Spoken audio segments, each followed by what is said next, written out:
Different supplements promise different things. Some say they will boost your immunity, some promise better sleep, some claim to reduce your stress, sharpen your focus, build lean muscles, and support your gut health all at the same time. Globally, the supplement industry is now worth $73 billion and it's growing. But the companies that make them are not required to prove their work before selling them to you. And do you actually know what's inside these tablets? More importantly, do we actually need them? So, are we being sold a lie? When did you start taking supplements? I've been taking whey for about 3 years. Collagen I started a year back, and creatine I've been taking 2 years. I hardly take supplements. I only take protein powder sometimes. I take ashwagandha powder, which I make it myself. I get the roots and make it. I don't take much supplements. I started around 5 years ago, 2020.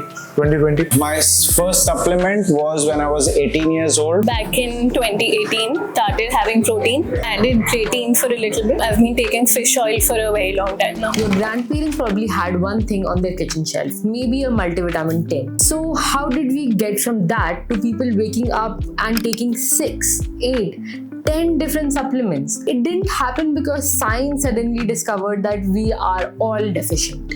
It happened because of culture, both online and offline.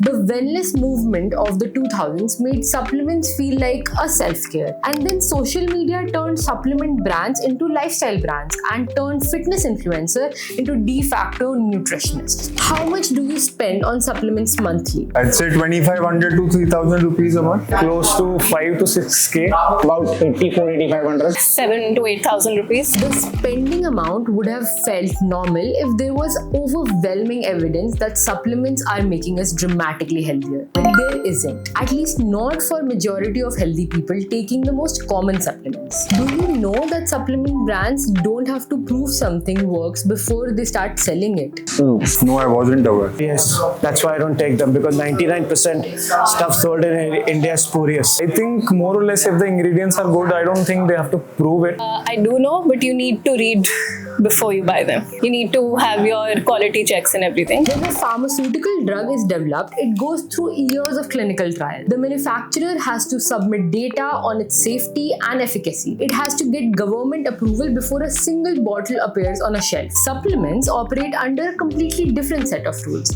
Manufacturers can sell supplements without submitting any evidence of their purity, potency, safety, or efficacy. They don't have to prove it works. The only time regulators can step in is after a product is already on the shelves and problems are already being reported. Do you think supplements can make up for lack of diet, or can one replace the other? Not really, but people believe in it today. But yeah, some, maybe 1 or 2 supplements here and there, but not everything. You have to take natural food. Yes, sometimes. Like the micronutrients, I think they can replace the diet. Not fully.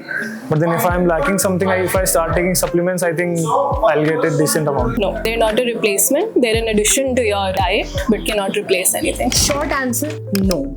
Long answer, it's complicated but still no. Here's what the science shows. Nutrients are better absorbed in the form of food, more than supplements. Heat processing to make supplements shelf stable can reduce their potency. And when you isolate a compound from the whole food and put it in a capsule, you are losing something. There's a real world example of this. Study shows fermented food like yogurt, kefir, and kimchi improve gut health more reliably than probiotic supplements. Supplements are called supplements for a reason, you know.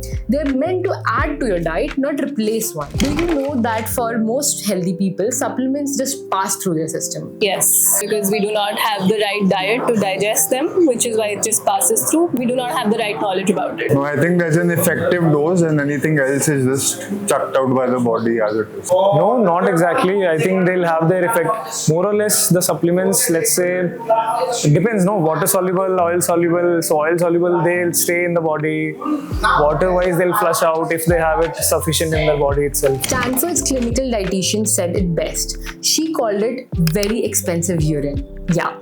When your body already has sufficient levels of vitamin or minerals, it doesn't store the extra. It excretes it. Water-soluble vitamins like vitamin C and B vitamin are the prime examples. Your body takes what it needs and the rest gone. There are people who genuinely need supplements, vegans who need B12, pregnant women who need folic acid and omega-3s, people over 75 who need vitamin D, those who are diagnosed with deficiencies. Supplements can be genuinely important for these groups. But if you are generally just a healthy adult eating a varied diet, you're probably not absorbing most of what you're paying for. If supplements disappeared tomorrow, what would actually change about your health? I think the main thing is getting the protein intake in an Indian diet is a little difficult. So that has to be supplemented for me. Only 2 or 3 supplements I take. If they are not there, I think I'll feel the difference, like omega-3 and all, because I don't eat fish.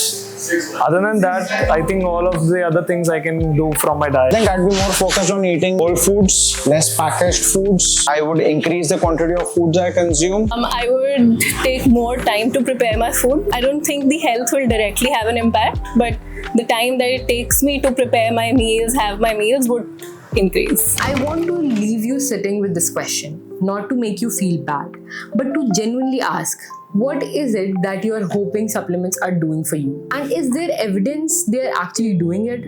Researchers warn against supplements becoming a substitute for actual diagnosis or evidence-based treatment. Look, this isn't about shaming anyone who takes supplements. Some people genuinely need them. But we are in a world where 60 billion a year flows into an industry that doesn't have to prove its product works before they sell it. Where natural is a marketing word, the best thing you can do, talk to a doctor, get blood work, find out what you actually need, because the supplement that works best for most people, it's just real food. Now, if you have any questions, drop them in the comment section and I'll see you in the next one.